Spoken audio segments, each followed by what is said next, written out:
in the building.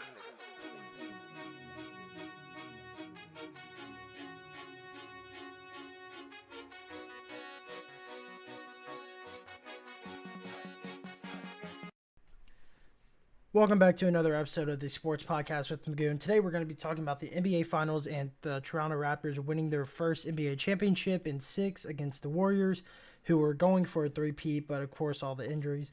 Second, we're going to get into Kyrie for sure with the Nets and Jimmy Butler opting out of his contract and interested in the Lakers. Also, on another topic, we're going to be talking about what we've learned from every NFL team so far in the offseason, who's improved, stuff like that. And last but not least, we're going to be giving you an update of the U.S. Open and if Phil Mickelson's in contention of winning for his career Grand Slam. So let's get right into this episode. All right, let's get into our first topic of the NBA Finals. Now, there's a lot of stats we got to cover for the Toronto Raptors and the historic season they put on and winning their first NBA championship. Of course, that is their first. And the amazing part about it is even when Klay was healthy, the fact that the Raptors went 3-0 at Oracle in itself is amazing because usually teams have a tough time at winning at that stadium. But for the Raptors to win 3-0 at Oracle, not only that, it technically was a 4-0 win at Oracle because they won once in the regular season at Oracle and then they ate 3 in the playoffs, of course. And then Game 6, the players who really stood out for me were Van Vliet's 22, Lowry's 21 in the first half, and then Siakam's 26 points total. Leonard played a solid game of 22 points, but like I was saying in the last episode, if someone other than Leonard does not get 20 points, they normally don't win. So having Siakam's 26, Lowry's 26, Van Vliet's 22, I think that definitely helped them win, even though it wasn't by a huge margin. It's just interesting to see that. And then the Raptors, of course, had a 17-5-2 record, 17 being 17, wins in the quarter, technically 5 where they didn't have as much as the Warriors in the quarter and 2 where they tied them. That's their quarter record in this series alone. They led a quarter 17 times. They've led in a quarter 17 times or have had more points in a quarter 17 times, and there was 5 others where they didn't and 2 where they tied. And for Game 6, of course, was rough to see Klay going down. You never want to see a player going down like that, especially in a clutch area situation like that where they really needed him out there. But Game 6 definitely was an exciting game. Definitely a good game because there was 18 lead changes. Not only that, there were 9 ties. And I don't think a team led by 10 at all during that game. No team led by double digits in that game. So that's how good that game was. And we see how no matter what the injuries are, no matter who was injured, if Klay was hurt, they still kept it close. And for them to be beat down like that, the Warriors, we have to give credit to the Warriors. I mean, for them to be beaten down, injuries, Quinn Cook took a fall and was hobbling around, and then Klay, of course, tore an ACL, but came back and hit the free throws and then was out the rest of the game, and then KD, of course, was out with calf, but I mean, or the torn Achilles now. So for them to be that beat up throughout the whole series and the fact that they took it to 6, that's impressive in itself. But we can't not give credit to the Raptors. Raptors, what a great job for them to win this. What a great win for them and for the country and for their fans who've stuck with them throughout all these ups and downs where they had Vince Carter, then they went down, had Bosh, then they went down, and then they were a first seed that one year in the playoffs and got eliminated first round, so that was rough for the fans, but they definitely deserve this one. Looking at Kawhi Leonard's numbers, though, he finished this series with the averages of 28.5 points, 9.8 rebounds, almost 10 rebounds, and 4.2 assists with 2 steals average and 1.2 blocks. Now, that's not bad for a Finals MVP. Those numbers itself sound amazing. He did play an average of 40 minutes with a 43% from the field goal, 35 from 3, and 90 from free throw. That's not bad for your Finals MVP, but looking at Leonard's averaging the entire postseason, for the entire postseason, he did average 30.5 points with 9 rebounds, 3.9 assists, 1.7 steals, and 0.7 in blocks with a 49 field goal, 37 3-point, and 88% from free throw.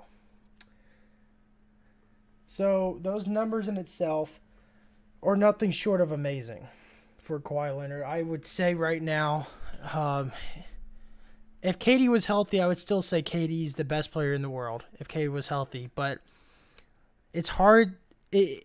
I said that with confidence because I know if KD's healthy, he's unguardable. He really is. I mean, you saw when he came in that one time, Leonard was right in his face. So was Siakam, and he still knocked down those threes. I mean, he's unguardable when he's healthy. So I think that Leonard is the best in the world right now when KD's hurt. But when KD's healthy, I think personally that KD's the best in the world. And then LeBron falls at the 3 spot right now. But, yeah, looking at these numbers, you look at the playoff leaders this year. And Kawhi Leonard had 732 points in the playoffs. Now, for somebody averaging the 30 points that he did in the postseason, that's a lot of points. 732 points is a lot of points in the playoffs. But interesting enough, you would think someone like Lowry would lead in assists, but it's actually Draymond Green with 187 assists in the playoffs.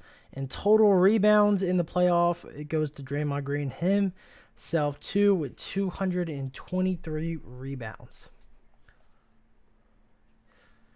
Now, for Draymond Green, that's a nice stat there. And for people saying that Draymond Green is not a benefactor for the Warriors, I think Draymond Green getting his 10 points that he usually does helps them significantly. If you were to tell me that Draymond Green did not get those 10 and got everything else, like the 10 rebounds and the 10 assists, and you're telling me his 10 points don't mean anything to their win, you're crazy. Every point matters. And I think Draymond should be given more credit than he actually gets for his defense and his awareness. He did have a couple of bad turnovers in Game 6, but all in all, he by far is probably one of the better power forwards in the league. I wouldn't say he's the best, but he's up there when it comes to rebounding, assist, and defending. Scoring, probably not so much. But the whole thing I think was interesting is that the fact that the Raptors won 3 straight away games in the series, and then the other away game in the regular season have a 4-0 record at Oracle this season. And I don't know who else can say that, but I mean, I don't know, man. It's crazy to think about that. And then I'm looking at some other stats like Kawhi Leonard and Pascal Siakam combined to score 1,187 points in the postseason. They tied with Michael Jordan and Scottie Pippen for the second most by teammates in the single playoffs in the NBA history. LeBron James and Dwayne Wade being the first in there, being the only pair to have recorded more, which is 1,222 in 2012. So when people say, yeah, the Warriors were hurt, let's just hear that number again. Kawhi Leonard and Pascal Siakam tied Jordan and Pippen in the playoffs for a single playoff, stretch. They tied them in points scored, and then LeBron and Dwayne being first when they were in Miami.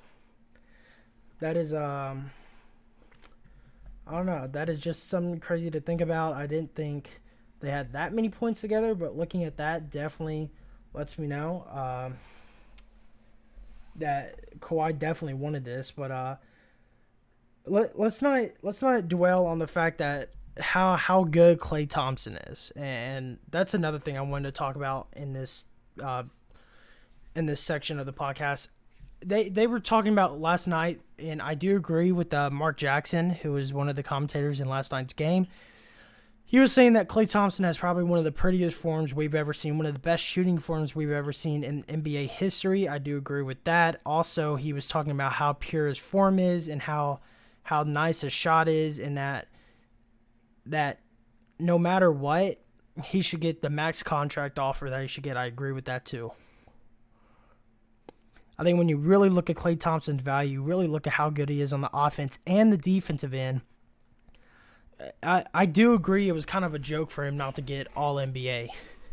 He'll get it next year for sure, but for him not to get All NBA this year is crazy, and he showed us exactly why in this finals that he deserves All NBA. He had an outstanding finals, and he would have had a more outstanding finals if he didn't get injured. And then Klay Thompson did lead all players in both effective field goal percentage with 83.3% and true shooting percentage of 91.5% in Game 6. Now, if I'm a team that has cap, I'm looking at Klay and I'm saying, listen, you have to offer this guy max contract if the Warriors don't. If the Warriors don't offer Klay a max contract, and Klay Thompson did score 37.5% of Golden State points in his 32 minutes on the court in Game 6. I mean, Klay is just an animal, dude. He's just so good. Now, if I'm any team that's out there, 76ers, who Jimmy Butler did opt out of his contract. I don't know if they're going to sign Tobias Harris back, but if I'm the Sixers, and even Bleacher Report put this out, they think Klay's going to end up with the Sixers. I think he might too, if the Warriors don't offer him a contract.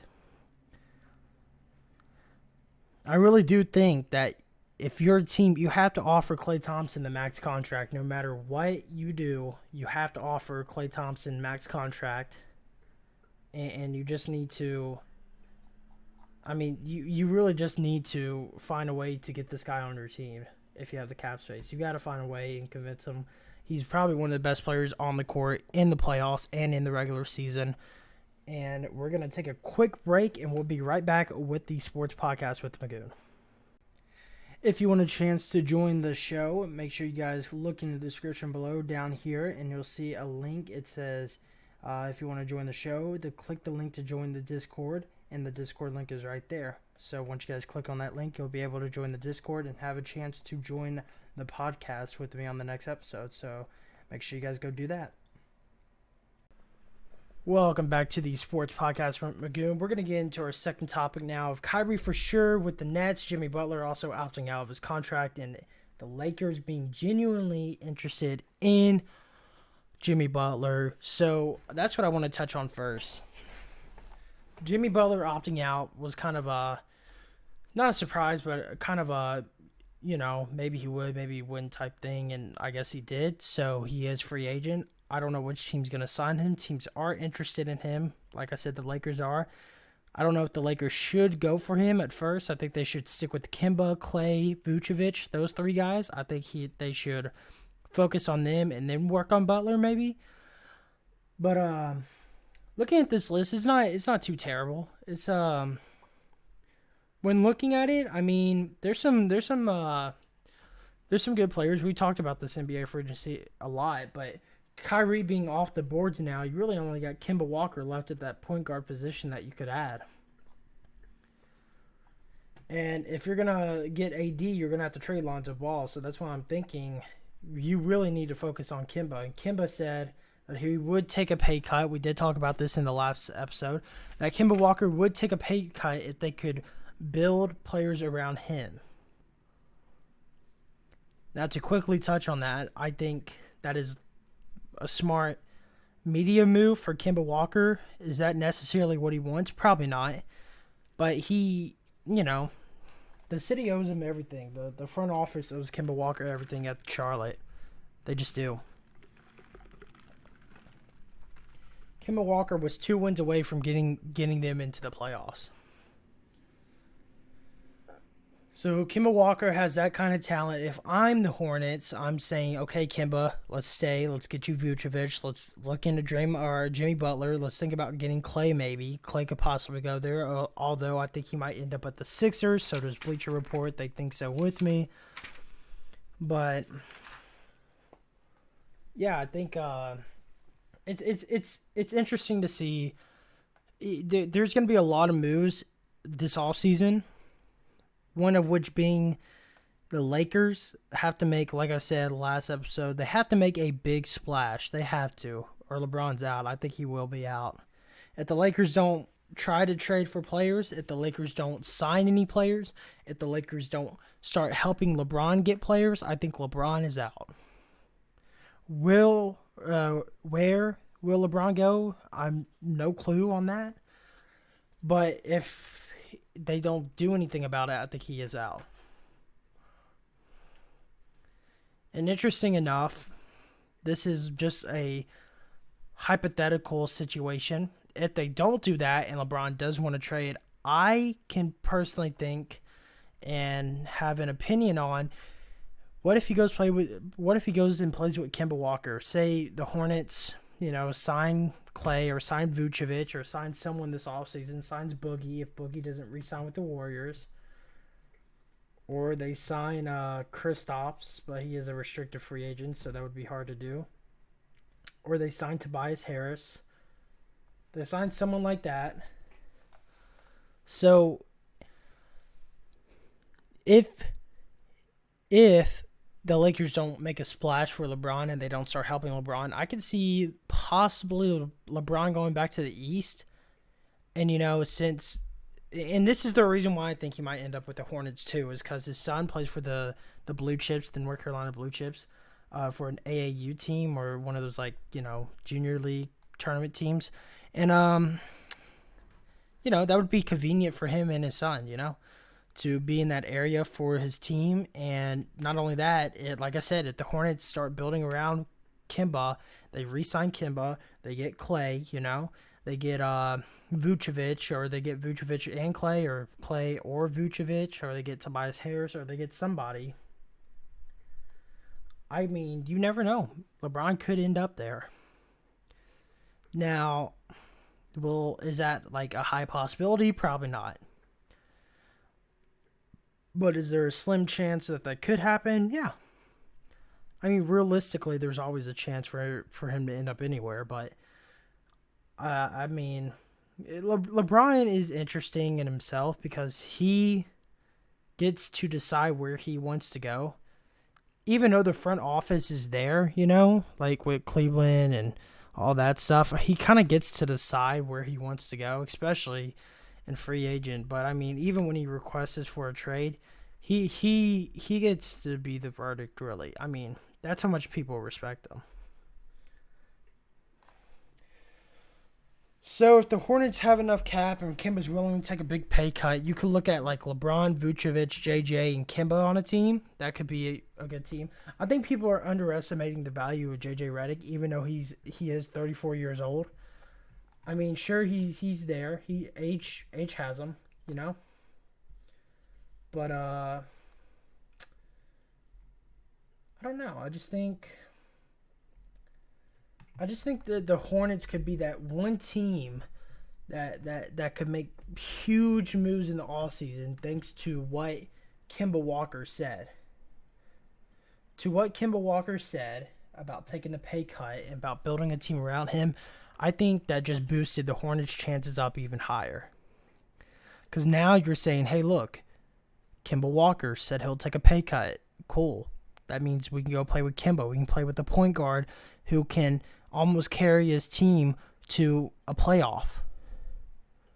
And that's what I was saying in the last episode. If Kemba had one more piece, one more solid guy like Vucevic or Clay or even JJ possibly, who can knock down shots here and there, or Tobias Harris, they would have made the playoffs. They were 2 wins off without it. I think they could build a better team this offseason, and they have the chance to build a better team this offseason, and I think they will. And I think the Hornets is a team you shouldn't sleep on. I think the Hornets will make the playoffs next year. That means an 8th seed or a 7th seed. I think they will make the playoffs this year or next year. I think Kemba will have somebody else on his team by the end of this free agency. And I think that team is a team you should really look out for during the free agency. And we're going to take another break, and we'll be right back with the Sports Podcast with Magoon. If you guys enjoy the podcast, make sure you guys go check out my main channel where I upload gameplays. My main channel is in the link in the description. It has my Twitch, my Twitter, my YouTube, and my Instagram, so make sure you guys go check all that out. Also, if you enjoyed this podcast, there's another podcast that I do with my friend Houston. I think you guys would really enjoy that too. If you want to check that out, the link is also in the description below. So make sure you guys go check both of those out. All right, we are back with the Sports Podcast with Magoo, and we're going to get into our third topic now, and that is what we have learned from every NFL team so far in the offseason. And this list is brought to you by Bleacher Report. This is not an advertisement for them. This is just an article posed by Bleacher Report, so make sure you guys go check that out. It is a great site for all sporting news and a good app. So, yeah. We're going to look at the first team they have on this list here, and that is the Arizona Cardinals. They say that Christian Kirk looks impressive going into his second season. I think Christian Kirk, is all around a solid player. He was at A&M. He's still a solid player now, And I think coming into his second season with a better quarterback, Kyler Murray, he'll be even better than what he was last year. Now that he has a quarterback that can make the throws to him that he needs, I think Christian Kirk could have a breakout year. And if you're looking for someone to rack up touchdowns and yards in your fantasy and you go PPR, I think you should get Kyler Murray and Christian Kirk. I think you should draft those guys because you have they have David Johnson. That relieves the zone coverage a lot more. It relieves the, pass protection more area on Kyler. That means he'll have, the option to hand it off. They could be running some RPO offense too. I mean, you have multiple things you could do with David Johnson in the backfield. So definitely look at Christian Kirk and Kyler Murray going into this season. Next, we have the Atlanta Falcons and DeMonte Kazi, I think I'm saying that right. If I'm not, excuse me. Takes over the nickelback spot. Since Keanu Neal's injured with the ACL and Ricardo Allen, the Achilles, that makes sense. We have the Baltimore Ravens growing in vocal role. Okay, so they have a linebacker growing in that area. Next, we have the Buffalo Bills. The GM for the Buffalo Bills is focused on Josh Allen's decision-making. I think that's important, too, for a rookie like him. He needs to get better at making quick decisions while on the field. And the Panthers are switching into a 3-4 hybrid look. Nice, because they used to be running a 4-3, I believe, or just a straight-up 3-4. I think that's interesting. A 3-4 hybrid will definitely help out their defense a little more with the linebackers that they have. So, let's see. So, we got Chuck Pagano will use Khalil Mack in new ways for the Bears. That's interesting. You even know that he's already a dominant force for the Bears. And the Bears, of course, have a dominant defense. Cordy Glenn will play left guard. For the Bengals, Cleveland Browns, Duke Johnson Jr. still on team plans, all right, even though he's requested for a trade. And, of course, they have Nick Chubb and Kareem Hunt. He is still apparently in the plans for the Browns. Dallas Cowboys, Jason Witten looks refreshed, primed to start. That's good to hear because, I mean, there are so many questions about Jason Witten, of course, his age being 37 and being out for a couple of years of not playing. Is he going to be ready? And apparently he looks refreshed and apparently ready to go for the Dallas Cowboys. Moving on to the Denver Broncos, Kareem Jackson will juggle two roles, and apparently he'll be splitting between the outside receiver and the slot receiver. So it's good to have a guy like that you can move around.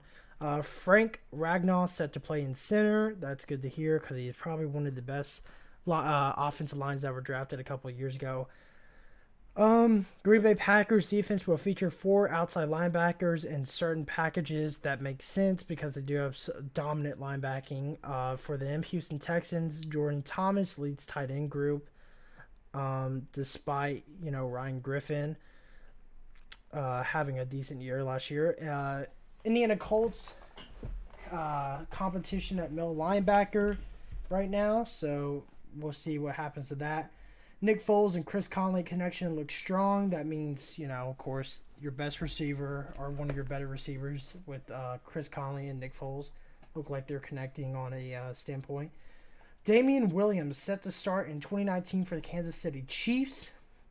He did, have a good year in college, so he'll definitely do good. Los Angeles Chargers coming along quickly. That's good. Los Angeles Rams team brass hedging on running back Todd Gurley's workload. Okay, so Miami Dolphins. Okay, just going through here and looking right now. Wow. Saints safety Chauncey Gardner-Johnson looks impressive. That's good because as a Saints fan, we do need better safeties, and I'm glad we're adding on to that spot. Quarterback Eli Manning isn't cemented as week 1 starter. That is, I mean, it makes sense. To me, I feel like Eli Manning should retire last year, but he wants to keep playing and keep ruining that stat that he has, but it's okay. So looks like there is competition. I think, Daniel Jones might start. I just don't see how you don't start Daniel Jones, in week 1. But we'll have to see coming into the NFL season. Let's keep looking. Philadelphia Eagles. Howie Roseman, the GM, goes all in with quarterback Carson Wentz. I mean, that's the other thing I want to talk. I mean, Wentz is a good quarterback, don't get me wrong, but ever since the injuries that he's been sustaining, I mean, all those playoff wins and that Super Bowl win were all from Nick Foles. So we'll just have to see how Carson Wentz and the Eagles do now that they don't have a solid backup like Nick Foles.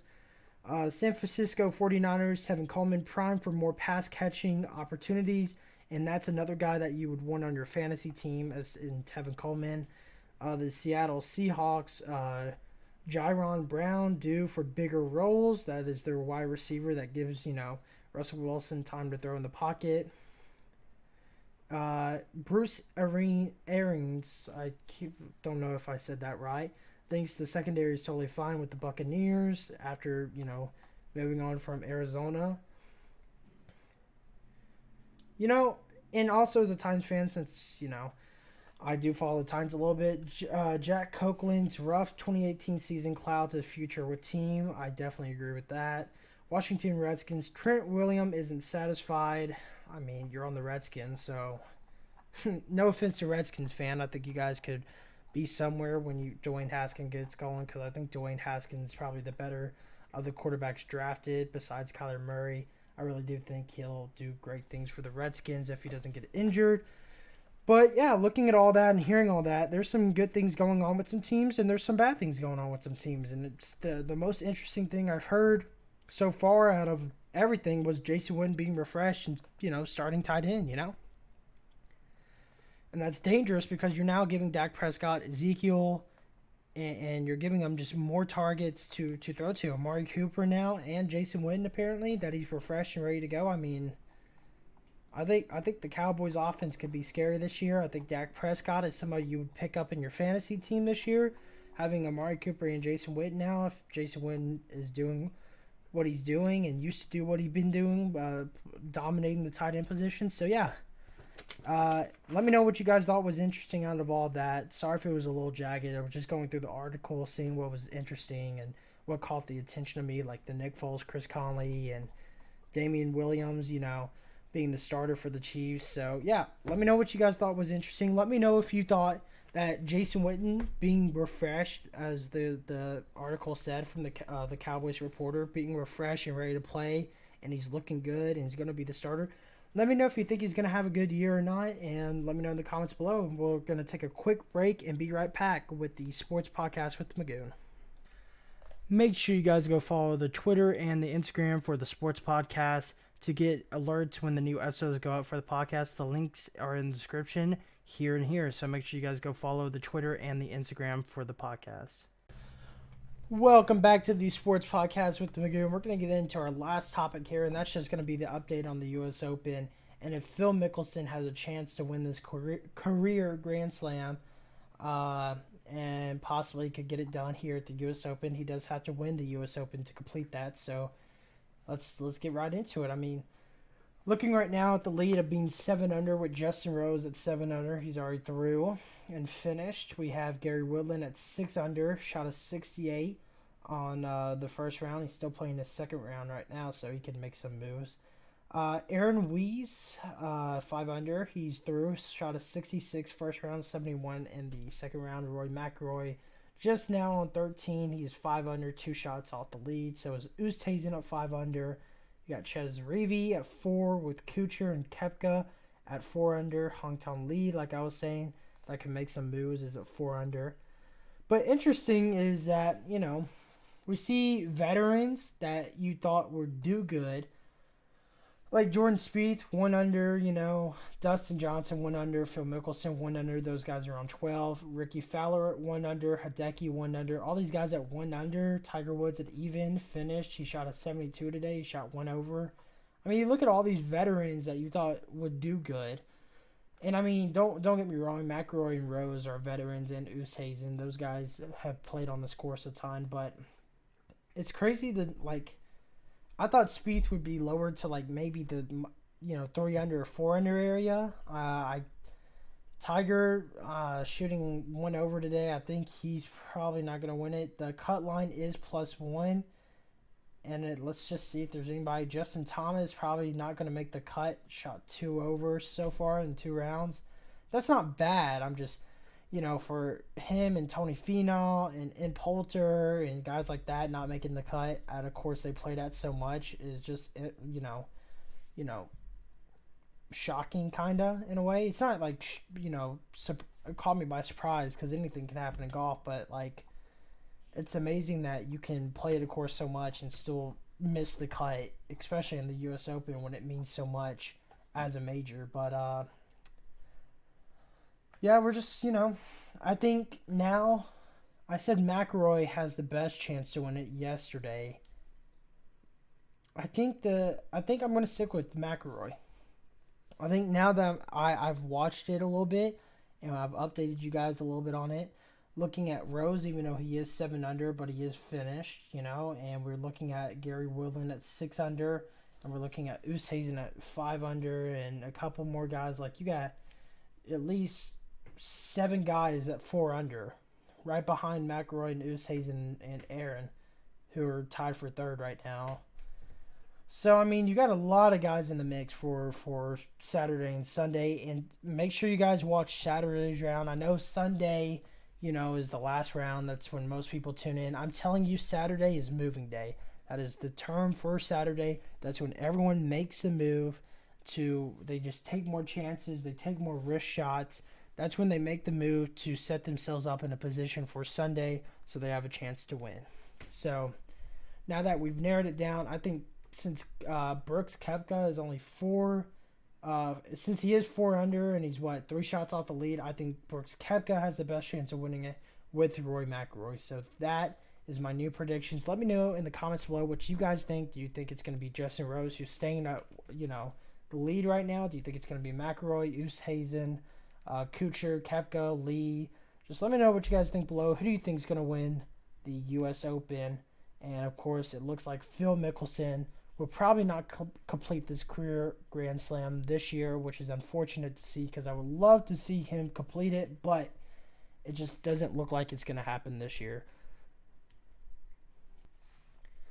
If you guys enjoyed the sports podcast with Magoon, if you enjoyed this episode, make sure you guys comment down below, leave a like on the video, and hit the subscribe button. And also click the bell for the notifications so you can get alerts when the new episodes go live. And I hope you guys have a fantastic day.